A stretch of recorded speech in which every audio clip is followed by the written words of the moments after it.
बसा बसा बसा. ओय पाहुणे साहेब या की. नगर या इकडे बसा.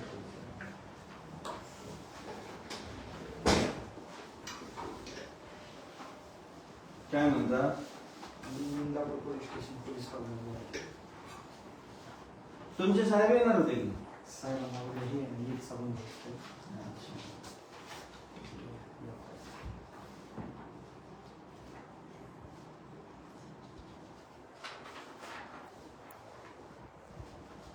कोणी गुन्हा दाखल केला? कोणी केलं?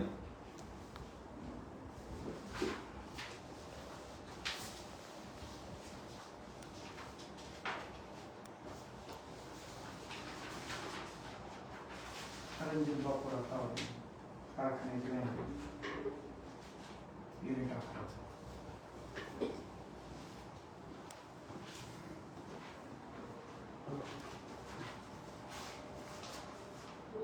नाही पण तो काय म्हणतात ना बाबू बोत्रेची गोष्ट केली म्हणल्यावरती ते गुन्हा बी त्याने दाखल करायला पाहिजे ना साहेब. बरोबर आहे.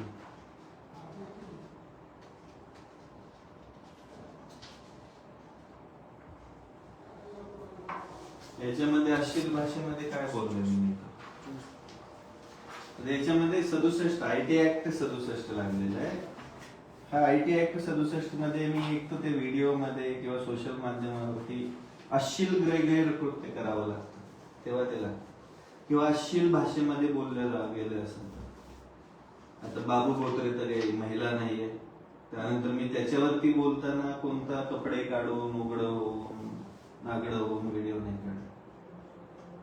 विचार करा. आणि हा एक गुन्हा नाही. आता ते कागद कुठे ऍक्शन बॅग फाईल कुठे गाडीत गाडीत आहे.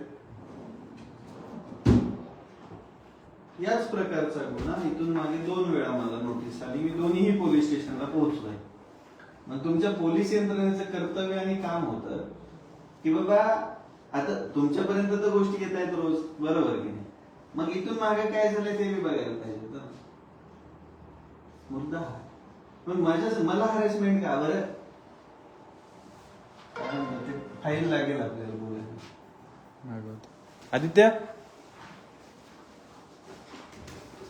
फाईल लागेल. ए कोण सर काय लावलंय राव टाइमपास? जिंदगी झंड झाली इथं माझी.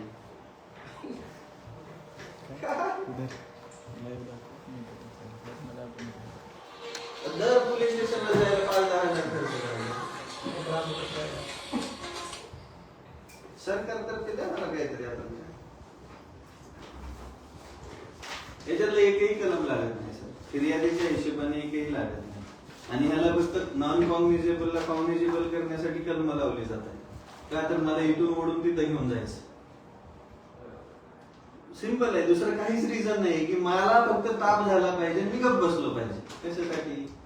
सामान्य शेतकऱ्याचे पैसे थकवलेले दिले असते तर रविराज साबळे पाटील बोलला असतं का?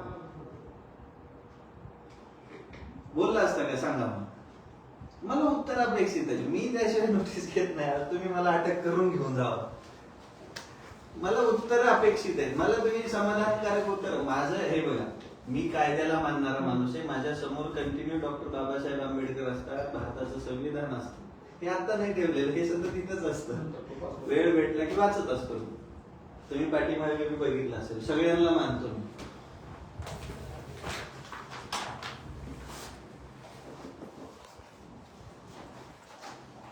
आता हे सगळे त्याच्या विरोधात पुरावे. आता मी तुम्हाला एक सिंपल गोष्ट देतो. त्या भिकारचोट बाब्याने 25 तारखेला पैसे देतो म्हणून पत्र दिलेले कारखान्याच्या नावाने. GFRP आहे. मुळातच भारतीय म्हणजे केंद्र सरकारच्या शुगर ऍक्ट नुसार FRP ची रक्कम 14 दिवसामध्ये शेतकऱ्याच्या खात्यात जमा झाली पाहिजे, बरोबर की नाही? तर त्याने त्या दिवशी आम्ही शेतकऱ्यांनी आंदोलन केल्यानंतर पत्र दिलं होतं. हे ओंकार शुगरचं पत्र आहे.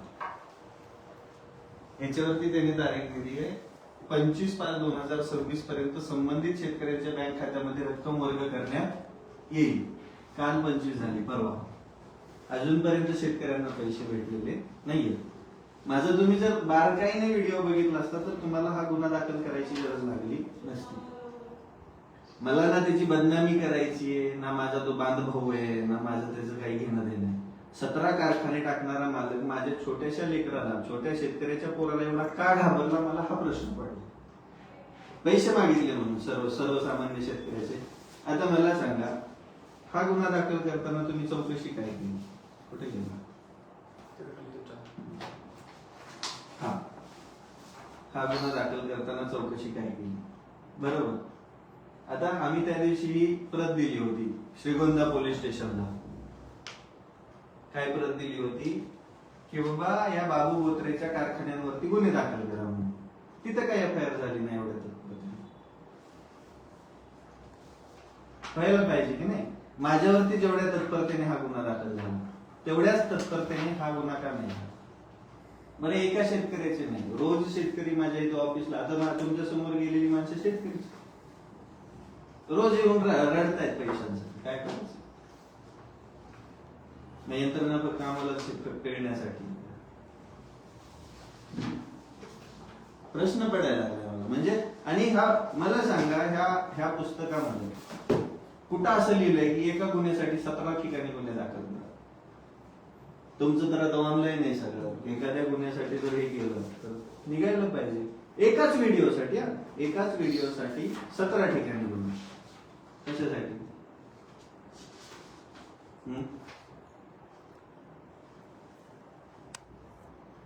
29 तारखेचाच व्हिडिओ. आता मी तुम्हाला सगळी एफआयआर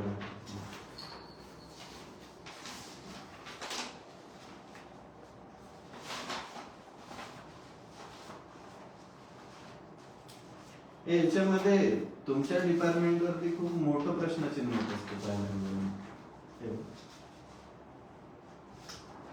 त्याच्यावर तारीख किती आहे? 29/4/2026. आणि तुम्ही दिलेल्या एफआयआर वरती तारीख कोणती आहे? 29. हे 2 झाले. आता तिसरा दाखवतो. तिसरा तर इथे नसेल साहेब, एवढं असं.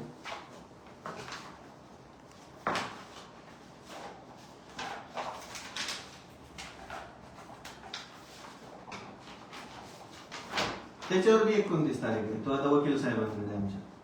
मग हा सेमच गुन्हा झाला ना? सेमच व्हिडिओसाठी 17 ठिकाणी गुन्हे दाखल होतात का? मला सांगा, असं आहे का काय जातं? मला प्रश्न पडलाय, मला उत्तर पाहिजे. नाही तर मी महाराष्ट्र पोलिसांवरतीच केस करणार आहे. हे माझ्या ऑफिसला रोज त्रास भेटायचा.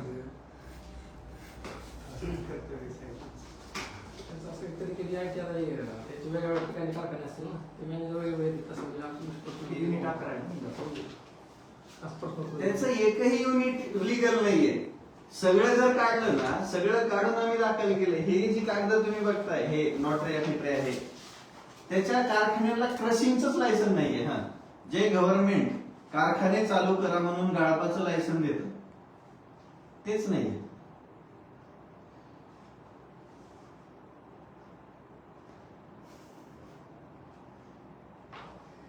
आणि कोणताही सहकारी साखर कारखाना भाडे तत्वावरती चालवायला घेताच येत नाही. तुम्हाला त्या प्रत्येक सभासदाची परवानगी पाहिजे. सगळं ह्याचं सगळं बेकायदा, सगळं काही बेकायदा शेतकऱ्यांचं. आणि आम्हाला त्याचं बेकायदा, अरे तू 100 चालव, आम्हाला काहीच प्रॉब्लेम नाही. पण तुझ्याकडे आम्ही 100 टन ऊस घेतलाय ना, तर ते तू जी जाहीर केलेली एफआरपी ती देऊन टाक. तो 1000 कारखाने चालव, आम्हाला काहीच घेणं देणं, काहीच घेणं देणं. त्यांनी करोडो रुपये कमवायचे आमच्या शेतकऱ्यांच्या ऊसावरती, पण जे शेतकऱ्यांच्या हक्काचं आहे ते आम्हाला आमच्या खात्यात आलं पाहिजे, ते बी टायमिंग. आता मला सांगा, 1 जानेवारी पासून ते आतापर्यंत म्हणजे जवळजवळ 31 मार्च पर्यंत बिलं थकली. त्यामधले काही शेतकऱ्यांचे 1800 रुपयाने टाकलेले आहेत. ज्याने तक्रार केली त्यांना सगळे पैसे टाकून खात्याला होल्ड लावलंय. कशासाठी? आणि मी बदनामी केली. आता त्याला का भोंगळा फोटो टाकला होता मी त्याच्यात व्हिडिओमध्ये, तेच टाकावं लागलं. त्याशिवाय ते आयटी ऍक्टचं पूर्तताच होणार नाही. ठीक आहे, दुसरे तुम्ही 356 लावू शकता, काही प्रॉब्लेम नाही. बदनामी केली आहे मी, तुम्ही डिफॉर्मेशन लावू शकता. पण हे 353, 352 त्यातला एक कलम आणि आयटी ऍक्ट 67 तुम्ही तपास करा की, पण मला मला सांगा, काही झालं कोर्टातच जायचं का? मला हॅरासमेंट होती, त्याचं काय? मी पोलिसांना सहकार्य करत नाही असं बिलकुल नाही. मी प्रत्येक ठिकाणी पोहोचलोय, माझं स्टेटमेंट रेकॉर्ड केलंय, बरोबर. पण एकाच प्रकारच्या गुन्ह्यासाठी 17 ठिकाणी जावं लागतं, हा कुठला नियमन, कुठला काय? हा प्रश्न आहे. माझ्या ऑफिसला जर पोलीस आले तर रोज माणसं आजूबाजूची म्हणतील, हे जो काय म्हणतात, हा काय मोठा लट्टस्कर फिस्कर आहे का? काही इज्जत तरी राहील का मला इथं?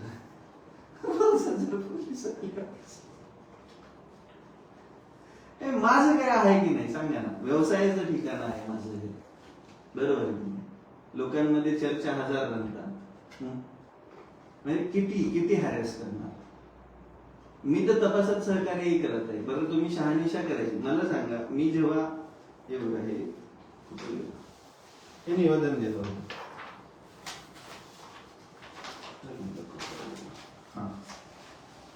हे निवेदन दिलं होतं माळशिरसच्या पोलिसांना. त्यांना म्हणलं, हा बघा बिनधास्त, आत्ताच्या आत्ता गुन्हा दाखल करा. मागणी होती की नाही माझी, एफआयआर करायला पाहिजे की नाही.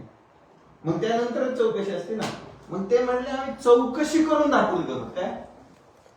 मग म्हटलं हे कसं काय दाखल केलंय माझ्यावर? हे म्हणजे सदरक्षण आहे, खलनिग्रहण आहे, ची सरळ सरळ पायमल्ली. मला म्हणजे आम्हाला जेवढा कायदा कळतोय, भारतीय नागरिक म्हणून जे आम्हाला अधिकार दिले तर त्या हिशोबाने बोलण्याचा अधिकार आहे. बोलण्याचा अधिकार, हवं ते बोलण्याचा अधिकार, हवं तसं जगण्याचा अधिकार आहे. बरोबर आहे. बरं, आम्ही पूर्ण कपडे घालून व्हिडिओ बनवतो. स्पीचलेस आहे राव मी, स्पीचलेस. सांगितलं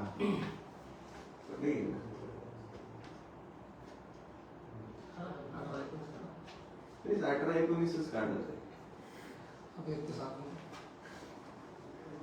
भाषण स्वातंत्र्य इत्यादी संबंधीच्या विधिवत हक्कांचे संरक्षण 19 त्यामध्ये 21 आणि 22.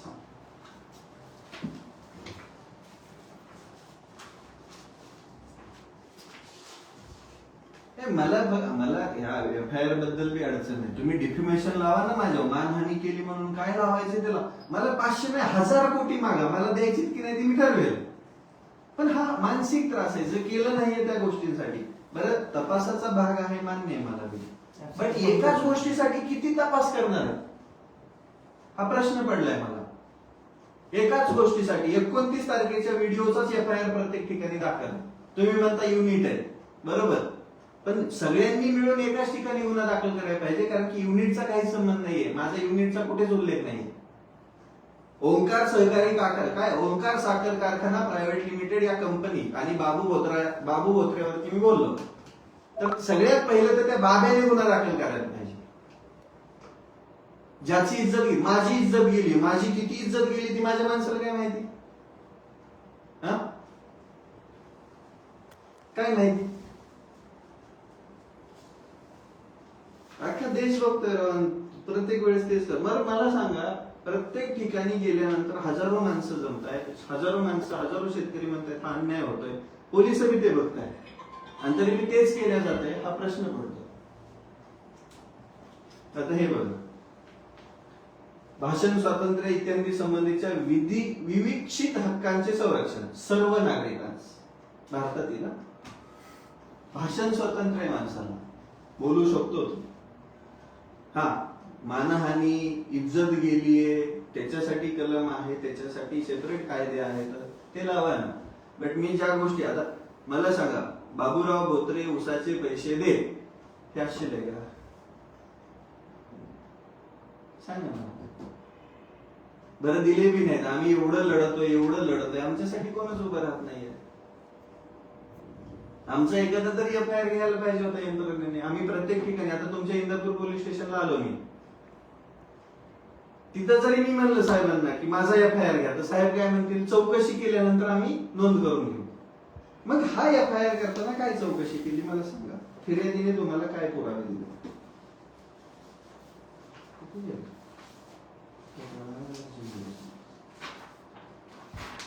काय चौकशी केली?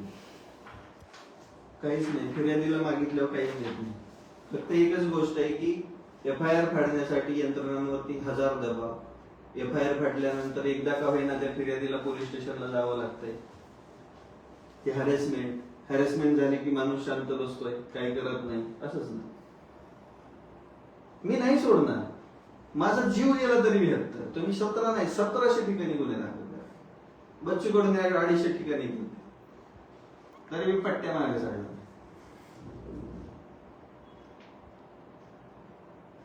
शेतकऱ्याचे पैसे मागितल्यावरती एवढं त्रास पटतंय तुम्हाला? मग का करताय? तपासाला द्यायचं आहे बाबा. तिथे द्या नोटीस, काय म्हणतात ना, ही आहे महाराष्ट्रातील कायदा आणि सुव्यवस्था. हा आहे महाराष्ट्र पोलिसांचं ब्रीद आहे. सदरक्षण आहे, खलनिग्रह आहे. याच्यावरती कोण खरंय आणि कोण खोटे हे समजायला मार्ग नाहीये. भारतीय संविधान म्हणतं माणसाला भाषण स्वातंत्र्य आहे, माणसाला जगण्याचा अधिकार आहे, माणसाला त्याच्या हिशोबाने वागण्याचा आणि राहण्याचा अधिकार आहे. मी बाब्या बोत्र्याला चुकलं, भिकारचोट बाब्या बोत्र्याला फक्त शेतकऱ्यांचे उसाच्या बिलाचे पैसे मागितले होते. बरं, तुम्हाला मला त्रासच द्यायचा आहे ना, तर 1 मिनिटामध्ये काय करा, मला अटक करा आणि मला जेलमध्ये नेऊन टाका. काय म्हणतात ना, हे जे आहे ना, 17 ठिकाणी एकाच प्रकारचा गुन्हा दाखल करायचा, 17 ठिकाणी बोलवायचं, हॅरेसमेंट करायची. बरं, कोणतीच गोष्ट केलेली नसताना कशासाठी हे? बरं, आज तागायत शेतकऱ्यांचे पैसे भेटलेले नाहीये, पण शेतकऱ्यांचे पैसे न भेटलेले असताना किती तक्रारी करू? माळशिरस पोलिसांना तक्रार केली, श्रीगोंदा पोलीस स्टेशनला तक्रार केली. बाब्या बोत्रेच्या विरोधामध्ये एकही FIR दाखल होत नाही. पण ज्या पोरानं शेतकऱ्यांच्या हक्काच्या उसाच्या बिलाचे पैसे मागितले, तर त्याच्यासाठी रोज पोलीस ऑफिसला येतात, रोज पोलीस स्टेशनच्या चक्रा माराव्या लागतात. हीच आहे का कायदा आणि सुव्यवस्था? हाच आहे का महाराष्ट्र, जिथं सुशासन आहे असं म्हटलं जातं? तुम्हीच ठरवा. शेतकऱ्यांनो, हजारोंच्या संख्येने बाब्याच्या विरोधात गुन्हा दाखल करा. कारण की हे बघा, हे जे पत्र दिलेलं होतं बाब्याने, कुठे गेलं? हा, तो म्हणतोय की उसाचे बिल थकले नाही FIR मध्ये. मग त्याच्या पत्राच्या हिशोबाने ही जी तारीख दिली, ही तारीख खोटी आहे का? 25 तारीख उलटून गेली तरी शेतकऱ्यांचे FRP चे 100% पैसे खात्यावरती जमा झालेले नाहीये. मग तुम्ही काय झोपा काढताय का? करा ना गुन्हे दाखल.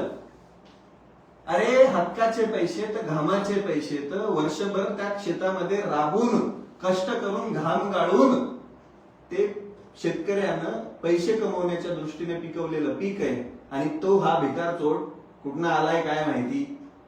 अजून काय काय लय बोलू शकतो, पण नाही. आता ह्या शिव्या दिल्या म्हणून अजून काय गुन्हे दाखल करायचे ते करा. पण एक गोष्ट मात्र नक्की आहे, बाब्या तुला सुट्टी नाही. शेतकऱ्याच्या घामाचे पैसे दे, ते बी व्याजा सकट दे, नाहीतर तुला इथून पुढे आता पोलिसांकडे जाणार नाही, साखर आयुक्तांच्या दालनामध्ये जाऊन बसणार. जीव गेला तरी 72, पण 1 ना 1 रुपया शेतकऱ्यांच्या उसाच्या हक्काचा बिलाचा वसूल करणार म्हणजे करणार. धन्यवाद. भेटू आता इंदापूरला, तारीख कळवतो.